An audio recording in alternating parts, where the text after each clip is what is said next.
ओम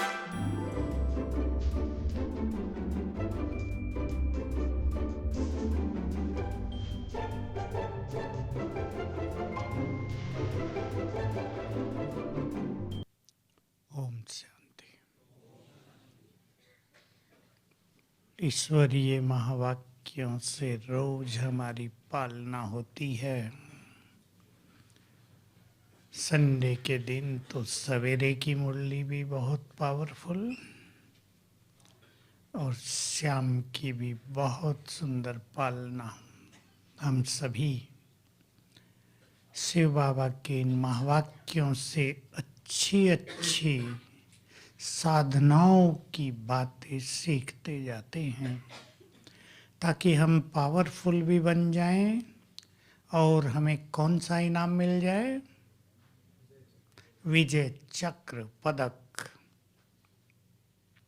स्वदर्शन चक्र से हरीश विजय चक्र मिलता है।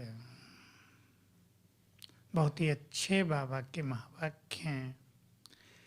दूसरा महावाक्य था, ज्ञान की हर पॉइंट को जिसने शक्ति बना दिया उनकी माया पर विजय होती है, उन्हें ये विजय चक्र मिल जाता है। तो हम बहुत अच्छा यूज करेंगे सभी। कम से कम 10-12 ज्ञान की ऐसी पॉइंट्स अपने पास रखेंगे, ड्रामा की भी, बाबा के संबंधित भी, ताकि हमारी स्थिति अचल अडोल रहे, माया पर विजय हो, कोई संकल्प भी स्थिति को ढीला न करे। बहुत अच्छे चिंतन की बात थी वो। अब है, हम योग लगाने वाले नहीं, बोलोगे, योगी जीवन वाले हैं। पूछ रहे थे बाबा, हो क्या है योगी जीवन और क्या है योग लगाना? दूसरा प्रश्न किया था, कर्म योगी जीवन वाले हो, वरदान और स्वमान स्मृति में आए और स्वरूप बन जाए। मस्तक में चमकती हुई आत्मा स्पष्ट दिखाई दे। आज हम इन 4 बातों को लेंगे। स्वमान पे तो हम बहुत सारी चर्चाएं करते ही हैं और आप सभी स्वमान का बहुत अच्छा अभ्यास करते हैं। जो नहीं करते उनको सीख लेना है। स्वमान से हमारी स्थिति तुरंत बन जाती है। मैं एक उदाहरण दे रहा हूँ। जिसने लंबा काल एक स्वमान को अपने अंदर बहुत समाया है कि मैं विश्व कल्याणकारी हूँ, तो ऐसा समय आएगा कि इसको स्मृति में लाते ही उनके वाइब्रेशंस दूसरों का कल्याण करने लगेंगे। वरदान है बहुत पावरफुल हमारे साथ, मैं विघ्न विनाशक हूँ। जिसने लंबा काल इस वरदान को यूज किया है, नशे में लाया है, बहुत अच्छे अभ्यास में लाया है, विघ्नों से भरी हुई आत्माएं सामने आएंगी। इस वरदान को याद करेंगे, स्मृति में लाएंगे और ये वरदान काम करने लगेगा। दृष्टि देंगे, संकल्प करेंगे, विघ्न नष्ट होंगे दूसरों के। ये है वरदान और स्वमानों का स्वरूप बनना।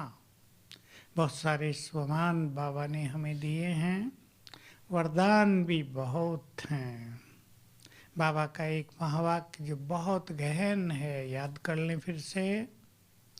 जो लंबा समय ईश्वरीय नशे में रहते हैं, उनकी बुद्धि में ही वरदानों को धारण करने की शक्ति आती है। सोच लें, सभी अपने से बात करें।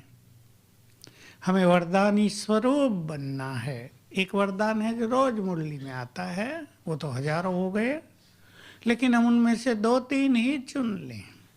विघ्न विनाशक हूँ, मास्टर दुख हरता हूँ, विजयी रतन हूँ, सफलता मूर्त हूँ। ये स्वमान जो प्रैक्टिकल में काम करेंगे, काम करते हैं, इनको हम तब जीवन में अनुभव में लाएंगे जब हम लंबा समय ईश्वरीय नशे में रहेंगे। बहुत अच्छी प्रैक्टिस सभी को करनी है। नशे बहुत सारे हैं हमारे, स्वमान एक चीज है, उससे जुड़ता है नशा। कौन हमें पढ़ा रहा है, कौन हमसे मिलने आया है, किसने हमारा भाग्य बनाया है, किसके सामने हम बैठते हैं, कौन हमारी पालना कर रहा है, ये सब हमारे ईश्वरीय नशे हैं। कौन परम सद्गुरु बनकर हमारे पास आया है, उसने हमारा हाथ पकड़ लिया है और ले जा रहा है मंजिल पर। हम खुद भी नहीं चल रहे, पकड़ लिया है उसने हाथ, चलो मेरी शक्तियां भी तुम्हारे साथ हैं। ये ईश्वरीय नशे हैं। इनसे हमारी बुद्धि बहुत शक्तिशाली बन जाती है। बुद्धि एक बहुत सूक्ष्म चीज है आत्मा की, उसे हमें शक्तिशाली बनाना, डिवाइन भी बनाना है, बहुत प्योर करना है, रिफाइन करना है। ये सब इनसे होता है। तो मस्तक में चमकती आत्मा स्पष्ट दिखाई दे, अपने अपने मस्तक में। बहुत अभ्यास करना है इसका। जितना हम स्वयं को चमकती हुई मणि देखने की प्रैक्टिस करेंगे रोज, उतना ही ये चमकती मणि आगे चलकर दूसरों को भी दिखाई देगी और ये साक्षात्कार मूर्त बनने का आधार हो जाएगा। हम सब ने सुना है, आप में से किसी ने कैच किया हो साकार मुरली का ये महावाक्य कुछ ही दिन पहले, हफ्ता होगा। जो संपूर्ण पवित्र बन जाएंगे उनके द्वारा ही साक्षात्कार होंगे। बहुत अच्छी, बीच बीच में एक एक लाइन आ जाती है जो किसी लिंक से नहीं होती। बाबा की मुरली में कुछ और लहर चल रही है, बीच में ऐसी कोई गहन राज भरी बात भी आ जाती है। तो हम योग लगाने वाले नहीं, योगी जीवन वाले हैं और कर्म योगी जीवन वाले हैं, क्योंकि सारा दिन कर्म में हैं। योग लगाने वाले वो होते हैं, देखो हमारे यहाँ हैं, और योग लगाना भी जरूरी है। इसका अर्थ ये नहीं हम योग लगाने वाले न बने। योग नहीं लगाएंगे तो योगी जीवन कैसे बनेगा। कोई 3 बजे उठते हैं, योग लगाते हैं, 4 बजे उठते हैं, शाम को भी योग लगाते हैं। ये योग युक्त जीवन बनाने का आधार है। लेकिन योग लगाया और फिर योग को भूल गए। मान लो सवेरे लगा लिया पौना घंटा, फिर सारा दिन कुछ नहीं लगाया और शाम को फिर लगा दिया। उसमें कितना लगा, कितना व्यर्थ हुआ, वो अलग बात। ये हैं योग लगाने वाले। बेटा पे कंट्रोल का गीत बजा, थोड़ा सा योग लगा लिया। कोई कोई तो वो भी नहीं लगाते, बातों में ही लगे रहते हैं। ये उसको रिगार्ड देना नहीं होता। रिगार्ड देना माना जब ट्रैफिक कंट्रोल बचा है, बाबा हमें मदद करेगा, कुछ अपनी शक्तियाँ देगा, तब हम पालन करें उसका। योग युक्त जीवन किसे कहते हैं? बोलो, इस पे चिंतन सबको करना है। किसी का जीवन योग युक्त हो। आप अपने सामने कोई सैंपल खड़ा कर लो, मान लो बाबा ही है, ब्रह्मा बाबा या ममा थे या और कोई महान आत्माएं, उनमें क्या क्या दिखाई देगा? हाँ, नहीं पहले रहित की बात नहीं, पहले क्या क्या होगा वो कर लें।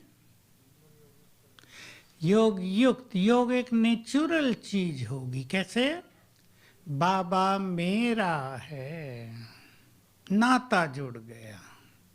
अभी नाता रोज थोड़ा जोड़ना होता है।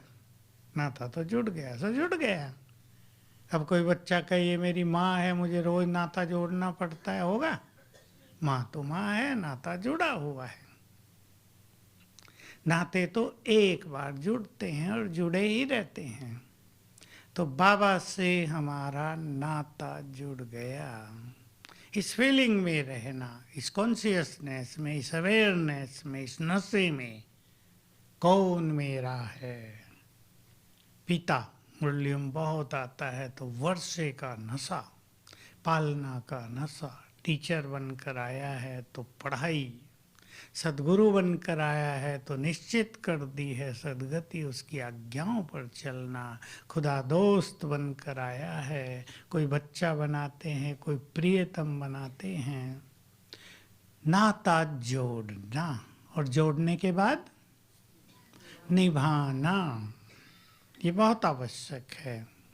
तो एक हमारे योग युक्त जीवन का स्वरूप ये है। और जब किसी बड़े आदमी से नाता जुड़ जाता है तो चाल ढाल सब बदल जाती है या नहीं? माताओं को अनुभव है, नाते जुड़ते हैं, बच्चों के शादियां होती हैं, किससे उससे जुड़ा। हमारे यहाँ एक है रिलेटिव हैं, उनकी लड़की की शादी हुई एक कमिश्नर के घर।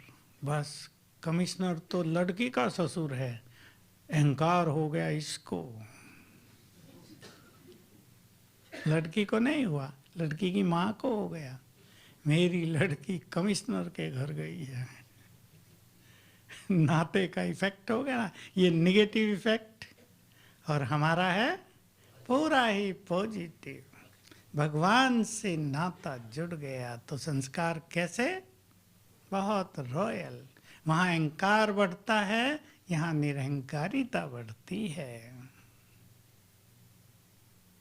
तो नाता प्रैक्टिकल में काम करने लगे, नाते का स्वरूप बन जाएं हम। लोग हमें देखें ये भगवान के बच्चे हैं, देखें, हमें बताना न पड़े, उन्हें दिखाई दे ये यूनिक हैं। जिसको बाबा कहते थे अल्लाह लोग हैं, ये हमसे अलग हैं, ये संसार के नहीं हैं, ये अलग हैं। आज कोई एक परिवार आया मेरे से मिलने, बहन उनकी कन्या थी, उसको कुछ तकलीफ थी, बीडीएस किया था, एमडीएस दांतों के डॉक्टर होते हैं ना, सर्जन दांतों के, वो किया था। कोई तकलीफ हो गई बेचारी को, कन्या को। बहुत जेंटिल दिखाई दे रही थी चेहरे से, बातें की मैंने, उनको थोड़ी विधि बताई। फिर मुझे लगा, मैंने उसको वही कहा जो मुझे लगा। मैं कहा तुम्हारे जैसी कन्याओं का जीवन में हंसी की दांत निकालने के लिए नहीं हुआ, महान योगी बनने के लिए हुआ है। इसलिए अब वही करो जिसके लिए बाबा ने ये जीवन दिया है ना? ठीक बात। ये बहुत सुंदर जीवन है हमारा। तो नाता जुड़ा है भगवान से, जिनको पढ़ाने वाला स्वयं ज्ञान का सागर हो। शास्त्र नहीं पढ़ाए, गीता नहीं पढ़ाई, वेद नहीं पढ़ाए, वो तो लोग पढ़ाते हैं। क्या हो रहा है आजकल? पढ़ लिख के भी कुछ होता नहीं लोगों के जीवन में। पढ़ने वाले बहुत थोड़े रह गए। वेद पाठशालाएं हैं, संस्कृत महाविद्यालय हैं, थोड़े से स्टूडेंट जाते हैं, वो भी पढ़ के उन्हें कुछ मिलता नहीं, वापस। आजकल तो डिग्रियों का महत्व है ना, कंप्यूटर साइंस का युग आ गया है, विज्ञान का युग आ गया है, उन चीज़ों से लोगों की रुचि हट गई है। एक जगह एक बहुत बड़ा ऐसे ही गुरुकुल था, अभी भी है, बहुत स्टूडेंट होते थे, 1500, अभी 200 रह गए।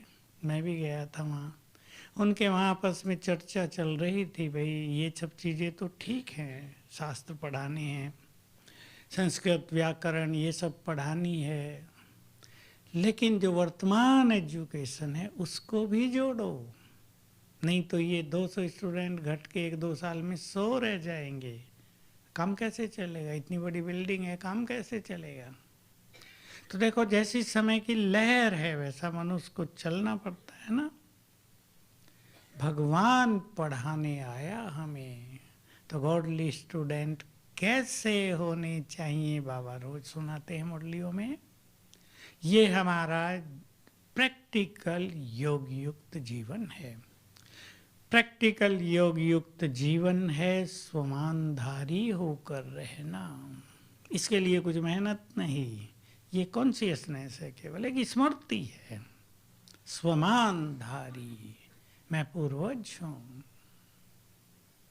ऑटोमेटिकली वो स्थिति बनती जाएगी। मैं इष्ट देवी हूँ। माताएं ध्यान दें, बहनें कन्याएं बहुत बैठी ध्यान दें। आप ये अभ्यास करते हैं, आपके चेहरे पे कन्यापन का स्वरूप नहीं रहेगा। कौन सा स्वरूप आ जाएगा? इष्ट देवी का। मैच्योरिटी आ जाएगी, दातापन आ जाएगा। और इष्ट देवियों के लिए बाबा ने कहा, इससे पहले की मुरली थी, तुम्हारा काम ही है दुआएं देना। सारी मुरली थी, याद होगी आपको इससे पहली। दुआएं देना, तुम परम पूज्य आत्माएं हो, तुम्हारा नेचुरल संस्कार है दुआएं देना। जब दुआएं देते हो तो तुम्हें भी कितना सुख मिलता है। सचमुच हमारी शुभ भावनाएं जो परसों बाबा ने कहा क्या है, याद करो। मुरलियों को जरा 1-2 बार रिपीट कर लिया करें, 2-4 दिन। तुम्हारी शुभ भावनाएं हैं पुण्य कमाने की विधि। याद है ना? अब आ गया याद? पुण्य। हमारी शुभ भावनाएं दूसरों का कल्याण करती हैं। मैं जरा रिपीट कर दूं, हम ये नहीं कह सकते ये बदलने वाले नहीं हैं, इनके पीछे क्यों टाइम वेस्ट करें। होता है, ये लगता है मनुष्य को, पे बहुत दिमाग खर्च कर लिया। 5 साल से तो समझाते आ रहे हैं।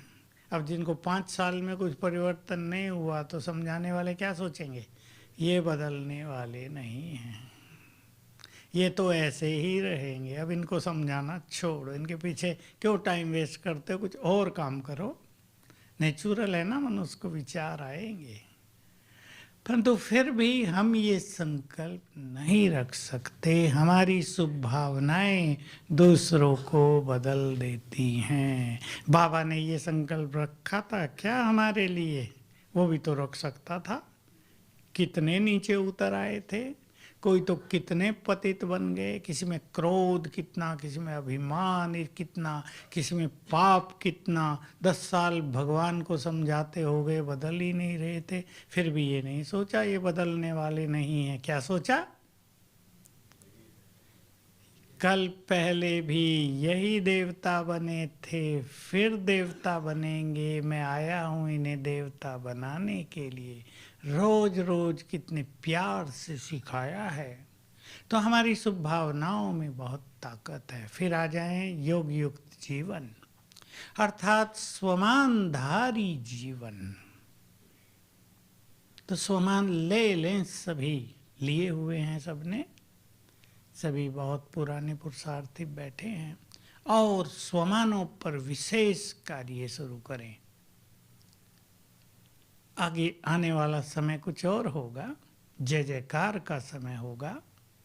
किसी ने बहुत अभ्यास किया होगा, मैं इष्ट देवी हूँ, स्वरूप बन गया होगा स्वमान का, तो क्या होगा?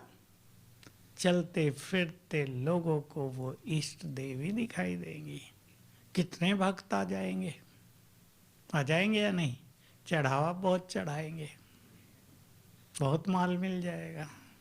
बाबा ने कहा था तुम जरा जय जयकार होने दो, सारे संसार की धन संपदा तुम्हारे चरणों में आ जाएगी।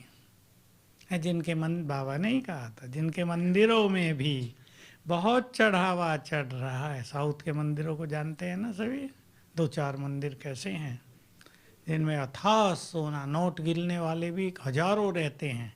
एक हफ्ते में हजारों की अपॉइंटमेंट है तिरुपति में, गिनते रहते हैं।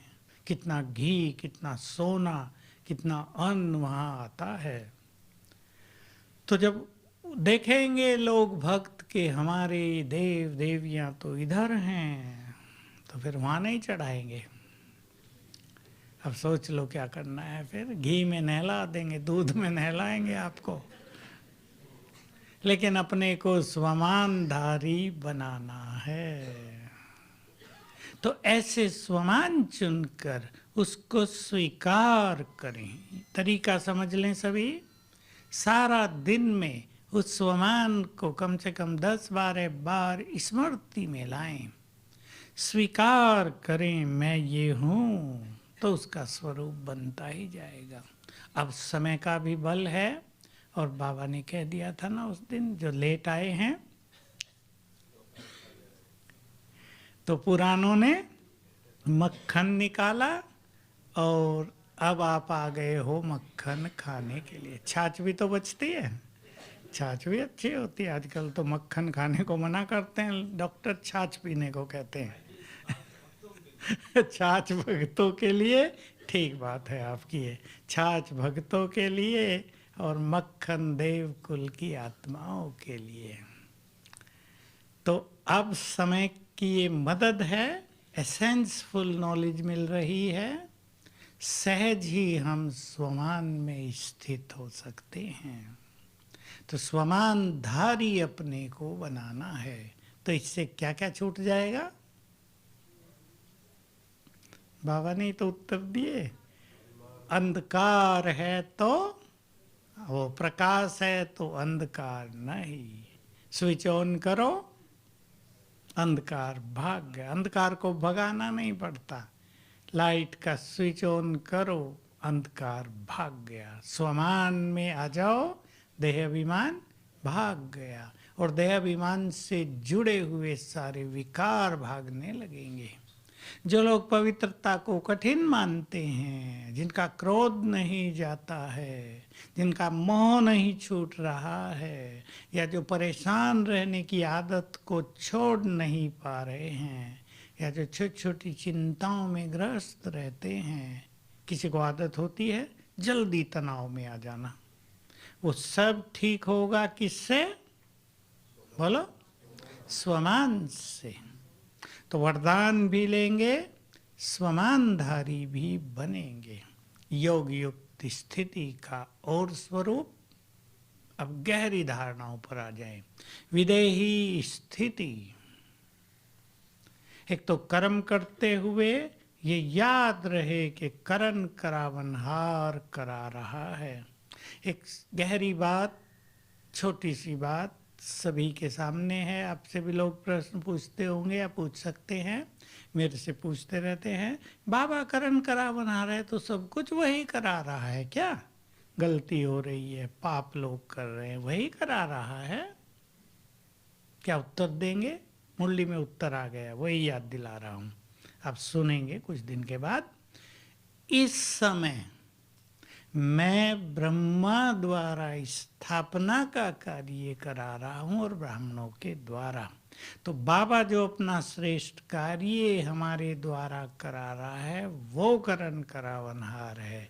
हर एक से सब कुछ वो नहीं करा रहा है, ये याद रखेंगे। तो विदेही स्थिति योग युक्त स्थिति है, जिसमें योगी कैसा होता है?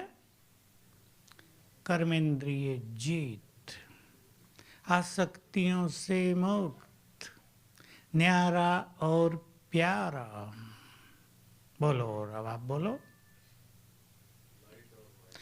लाइट और माइट का स्वरूप, ये बाबा ने बहुत अच्छी बात कह दी दोनों मुरलियों में। ज्ञान लाइट भी है, माइट भी है। ज्ञान से हमें प्रकाश मिल गया, मार्ग मिल गया, सत्य ज्ञान मिल गया। लेकिन ज्ञान शक्ति भी है यथार्थ कर्म करने की।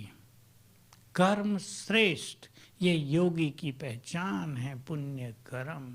बोल योग युक्त आत्मा के कैसे होंगे? एक ही शब्द नहीं, एक ही शब्द, वरदानी।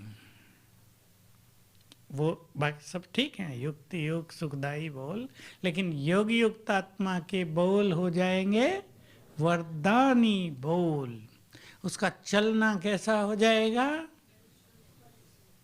बोलो, बहुत रॉयल्टी दिखाने वाला, ईश्वरीय झलक छोड़ने वाला। रूहानी रुहा वो नशे में रहने वाली आत्मा, उसके चेहरे पर ये दिखाई देगी। दूसरा, वो जो मैंने बेहद का वैराग न कह के उससे लोग डर जाते हैं आजकल, इसलिए मैं वो नहीं बोल रहा हूँ। सोचते हैं वैराग माना बस सूखे सन्यासी बन जाएंगे, खाने पीने से वैराग, कपड़े पहनने से वैराग, ठंडी है तो स्वेटर नहीं पहनेंगे वैराग, ठंडी भले लग जाए डॉक्टर के पास जाना पड़े, ये नहीं। अनासक्त वृत्ति, साधनों का यूज करते उनमें लिप्त नहीं, ये योगयुक्त जीवन है। मान लो मोबाइल भी है, नेट भी है, इलेक्ट्रॉनिक साधन है, आपके पास कंप्यूटर है, यूज उनका करना है, सेवा भी उनसे हो रही है, हम भी उनसे कुछ सीख सकते हैं, लेकिन उनमें लिप्त नहीं कि इतने लिप्त हो जाएं कि बुद्धि सारा उसमें ही चले, योग भी ना लगे, एकाग्रता भी नष्ट हो जाए और टू मैनी इन्फॉर्मेशन कन्फ्यूजन पैदा कर दे माइंड में। कंप्यूटर से, इससे नेट से ये बहुत हो रहा है युवकों में, बहुत इन्फॉर्मेशन मिलती हैं। जैसे मान लो योग उन्होंने निकाला, सर्च किया योग, राजयोग, अब राजयोग के बारे में 20 बातें मिल गई उन्हें। अब वो सोचे ये ठीक या ये ठीक, ये करें या ये करें, कुछ भी ना करें, छोड़ो। ये हाल हो रहा है बहुत युवकों का। इसलिए योगी माना एलिप्त, और फाइनल स्थिति होती है योगी की निर्लेप स्थिति। आत्मा निर्लेप नहीं है, लेकिन कर्म करते हुए उसके लेप से, उसके प्रभाव से मुक्त रहने वाले, जिनको उपराम कहते हैं, जिनको ऐसी महसूसता होगी कि कर्म करते भी मानो हमने कुछ नहीं किया।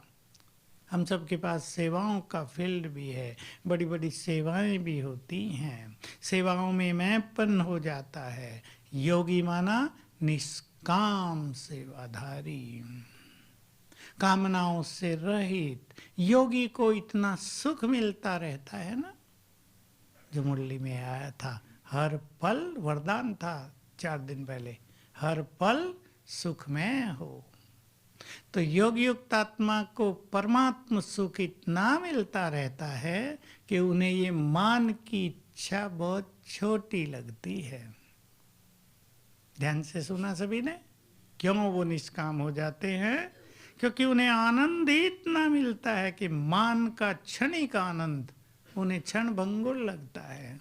दूसरा, ये भी ध्यान से सुन लेंगे, वो अपने स्वमान की सीट पर इतना स्थित रहते हैं, उन्हें भविष्य का नशा इतना ज़्यादा होता है। कौन सा भविष्य का नशा, क्या बनना है? रोज मुरलियों में आता है, मैं तुम्हें विश्व की बादशाही देने आया हूँ, सीट रिजर्व कर लो। तो उन्हें इस स्टेटस का नशा इतना है कि संगम युग के समय वो पदों के पीछे नहीं भटकते, पद मिले तो मेरा मान हो जाए। ये बहुत बड़ी माया है, योगी इस माया से मुक्त हैं। यह है योग युक्त जीवन। योगी संसार में रहते हुए भी मानो यहाँ नहीं रहते, और संसार को देखते हुए कैसे देखते हैं? दादी जानकी कहा करती थी, मुझे वो बात बहुत प्रिय लगी और बहुत दिन तक चिंतन में भी रही, अभ्यास में आई। अब तक इस संसार को 2 नेत्रों से देखा, अब सब कुछ तीसरे नेत्र से देखो। बहुत ही अच्छी बात है ये। तो साक्षी भाव आ जाता है। संसार को जब हम देखते हैं तो जो ब्रह्मा बाबा देखते थे कि जो कुछ देख रहे हैं ये सब विनाशी है, अविनाशी को देख लिया, जो नहीं दिखता उसको देख रहे हैं। कितनी अच्छी चीज है ये योगी की निशानी है, ये योग युक्त अवस्था है। तो योग युक्त अवस्था वाले उपराम रहेंगे, बहुत सरल चित्त हो जाएंगे। इसको विदेही स्थिति कहते हैं। लोग कंफ्यूज होते हैं, अशरीरीपन, आत्माभिमानी होना, स्वमानधारी होना, विधेयी होना, ये एक ही हैं या अलग अलग हैं? कुछ अभ्यास हैं और कुछ हैं अभ्यास करने के बाद जो हमारी स्थिति बन जाती है, जो हमारा जीवन बन जाता है। अब योग का सुख जिसे बहुत मिलेगा उसे कर्मेंद्रियों के सुख आकर्षित नहीं करेंगे। संन्यास में मुनियों के पास एक शब्द यूज किया जाता है जिसका ध्यान हमें भी देना है, स्वाद इंद्री। कौन सी है स्वाद इंद्री? जीव, जीव रस। इसको छोड़ना बड़ा कठिन है, लोग कहते हैं, लेकिन हमारे लिए सहज है। क्यों सहज है? परमात्म सुख बहुत मिलता है। आपको याद है प्रेसिडेंट ने एक बहुत अच्छी बात कही थी, आपके यहाँ सभी लोग एक साथ बैठकर भोजन करते हैं। ये बहुत बड़ी चीज है यहाँ की। याद है? ध्यान दिया हो किसी ने? ये बात उन्होंने कही थी। सहभोज हिंदी, सब वो तो हिंदी वाले हैं ना, यूपी के हैं। सब, किसी को पता नहीं कौन हिंदू है कौन मुस्लिम है, कौन किस जाति का है, ये किसी को पता भी नहीं, और पता भी हो तो उससे कोई लेना देना नहीं। आत्मिक भाव आ गया ना। दुनिया में तो क्या होता था, भारत में ही बहुत था, ये ब्राह्मण है इसके साथ नहीं खाएगा, भेदभाव बहुत हो गया था। बाबा ने इस भेदभाव को आत्मिक भाव से समाप्त कर दिया। बड़े वे हैं जिनकी स्थिति बड़ी है, ब्राह्मण वे हैं जो ब्रह्मा की संतान बन गए हैं, शूद्र वे हैं जो पाप कर रहे हैं, विकारों में हैं, जिनकी चाल चलन तामसिक है, चाहे वो ब्राह्मणों के घर जन्मे हो। तो बाबा ने कैसे सुंदर एक परिवार रच दिया है। तो ये दृष्टि योगी की दृष्टि है, ये योगयुक्त स्थिति है जिसमें भेदभाव नहीं रहता है, समभाव, आत्मिक भाव आ जाता है, जिसको लोगों ने कहा वननेस ऑफ ऑल। सब आत्माएं हैं, सब में आत्माएं हैं, ये बड़ा छोटा, ये जाति, ये काला गोरा, ये सब बाबा ने समाप्त कर दिया है। तो हम सभी अपने जीवन को योग युक्त बनाएंगे, और इसी में जो बाबा ने शब्द बोला था, कर्म योगी जीवन वाले हो, तो कर्म करते हमें अच्छी स्मृतियां रहें। कई स्मृतियों का हम अभ्यास कर सकते हैं। कभी आत्मिक स्मृति में थोड़ी थोड़ी देर भी। कई लोग इस बात को ठीक से समझते नहीं हैं, वो सोचते हैं शायद हमें सारा समय याद करना है मैं आत्मा हूँ, मैं आत्मा हूँ। नो, 1 घंटे में हमने एक बार गुड फीलिंग कर ली, मैं आत्मा हूँ, ये मेरा शरीर है, मैं इससे न्यारी हूँ, मैं पीसफुल हूँ, पवित्र हूँ, घंटों उसका प्रभाव चलेगा। और जब हमारा बहुत अभ्यास हो जाएगा तो हम दिन में 2-4 बार याद करेंगे और सारा दिन आत्मिक स्वरूप की अनुभूति होती रहेगी। फिर ये अभ्यास अनुभवों में बदल जाएगा। दूसरा, स्वमान का अभ्यास, ईश्वरीय नशे में रहने का अभ्यास कर्म करते हुए हम करेंगे। मैं आत्मा आँखों से देख रही हूँ, हाथों से कर्म कर रही हूँ, ये बीच बीच में 10-10 सेकंड याद आ जाए, इससे स्थिति बनती जाएगी, हम विधेयी होते जाएंगे। और जो बहुत अच्छा अभ्यास करें, अब एक और सरल बात, बाबा मेरे साथ है, उसे बातें होती रहें। और जो बहुत पावरफुल स्थिति है कि हम बाबा की किरणें प्राप्त करते रहें, बीच बीच में बाबा से जुड़े रहें। परम धाम में भी जुड़ा जा सकता है। कभी हम अभ्यास कर सकते हैं, मैं फरिश्ता हूँ, लाइट हाउस फरिश्ता हूँ, माइट हाउस फरिश्ता हूँ। ये स्थिति बहुत ही सुंदर है, सब इसका अनुभव करेंगे। बहुत सरल, चलते फिरते। शांतिवन वाले तो घूमते बहुत हैं, घूमने की जगह बहुत अच्छी अच्छी हैं। मैं लाइट हाउस फरिश्ता हूँ। वाइब्रेशंस फैलते जा रहे हैं। इस फीलिंग में वॉकिंग करें, देखो वाइब्रेशंस क्रिएट हो जाएंगे चारों ओर। और जो सब भाई बहनें हजारों आ रहे हैं ना हमारे पास, तो छोटे से छोटा ग्रुप भी 12-15 हजार का है ना, बड़े होंगे तो 25-30 का। तो सबको गुड फीलिंग होती रहेगी। ऐसा वाइब्रेशंस बना देने हैं शांतिवन के कि यहाँ हजारों लोग आएंगे। एक समय वो भी आने वाला, लाख आएंगे रोज, भीड़ लगेगी। मुरलियों में आ रहा है, इतने आएंगे तुम कहोगे बाबा बस करो, तो सोने भी नहीं देते, खाने भी नहीं देते। तो बस यहाँ आए और हमें ज़्यादा कुछ न करना पड़े, यहाँ आते ही आनंदित हो जाएं। जैसे बाबा ने मधुबन के लिए कहा था, पांडव हवन के लिए। आप सबको पता हो या न पता हो कि ये भूमि जादू की नगरी बन जाएगी, लेकिन वो तब बनेगी जब वहाँ रहने वाले सभी व्यर्थ से मुक्त हो जाएंगे। ऐसी जादू की नगरी जो वहाँ आते ही लोगों को अलौकिक अनुभव होने लगेंगे, किसी को साक्षात्कार होने लगेंगे, किसी की बीमारियां नष्ट होने लगेंगी, ये अनुभव होंगे। किसी की सारी चिंताएं, टेंशन उस कैंपस में प्रवेश करते ही खत्म, कहाँ चली गई पता नहीं चलेगा। किसी को परमात्मा मिलन के अनुभव होंगे। तो शांतिवन का बड़ा कैंपस है, सबसे ज़्यादा तो यहीं आएंगे। तो सभी शांतिवन वालों को ऐसे वाइब्रेशंस क्रिएट करने हैं। ये भी सभी अपना मुख्य कार्य समझ लें।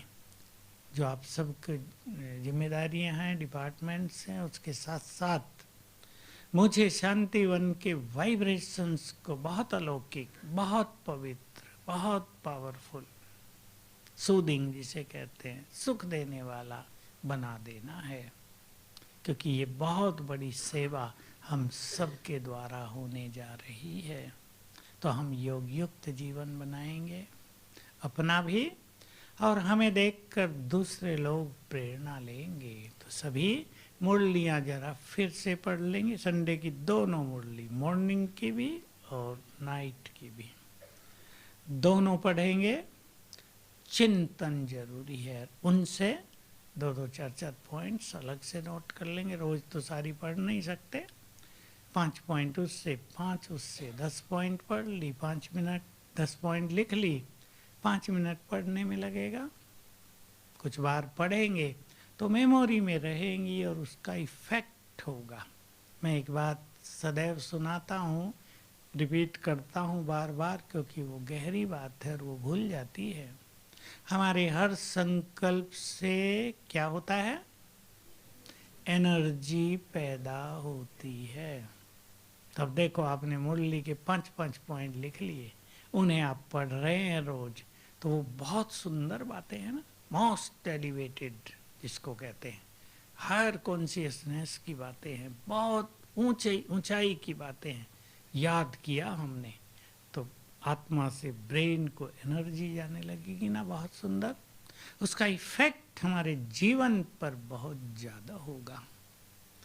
तो सभी बहुत अच्छा अभ्यास करेंगे। 1-2 मिनट बचा है, एक सुंदर प्रयोग पीछे मैंने सुनाया था, फिर सुना देता हूँ। एक प्रयोग सभी करना प्रारंभ करें। किसको शरीर में कोई भी तकलीफ हो तो शरीर को पूरी तरह कंट्रोल करता है हमारा ब्रेन। ब्रेन के बहुत सारे केंद्र हैं, उनसे रसायन स्रावित होते रहते, सिक्रेशन होता रहता है केमिकल्स का। तो बहुत सभी चीज़ों को ठीक ब्रेन करेगा। तो एक अभ्यास करेंगे, मैं आत्मा स्वराज्य अधिकारी हूँ, मालिक हूँ मन बुद्धि की, शरीर की, कर्मेंद्रियों की। तो जैसे मैं ब्रेन की मालिक हूँ, सीट पर बैठ गए हम यहाँ मस्तक सिंहासन पर, और अभ्यास किया मैं मास्टर सर्वशक्तिवान हूँ, और ब्रेन को ऑर्डर देंगे, कमांड देंगे, ये मेरे ब्रेन अब इस तन को स्वस्थ करो, घुटने दर्द समाप्त करो, जो भी आपको है, बीपी नॉर्मल करो। कुछ दिन करेंगे, अनुभव देखेंगे, और जो एक बात हमने चालू की थी वो चालू रखेंगे। मैं मास्टर सर्वशक्तिवान हूँ, इस स्वमान का अभ्यास करके 7 बार अपने चारों ओर पावरफुल प्रभा मंडल निर्माण करेंगे। रोज 1-2 बार, ज़्यादा नहीं। समझ गई ना बहने? सहज किरणें निकली लाल और मेरे चारों ओर शक्तियों का घेरा बन गया, बहुत पावरफुल घेरा। इसमें मैं सुरक्षित हूँ। इसी घेरे के साथ सूक्ष्म वतन चलेंगे। आत्मा के चारों ओर भी ये घेरा है, ओरा है। इस ओरा के साथ परम धाम चलेंगे। बड़ा मजा आएगा योग करने में। ओम शांति। चले अब ये ओरा क्रिएट करें, प्रभामंडल क्रिएट करेंगे और इसके साथ ही बाबा से शक्तियों की किरणें अपने में भरेंगे।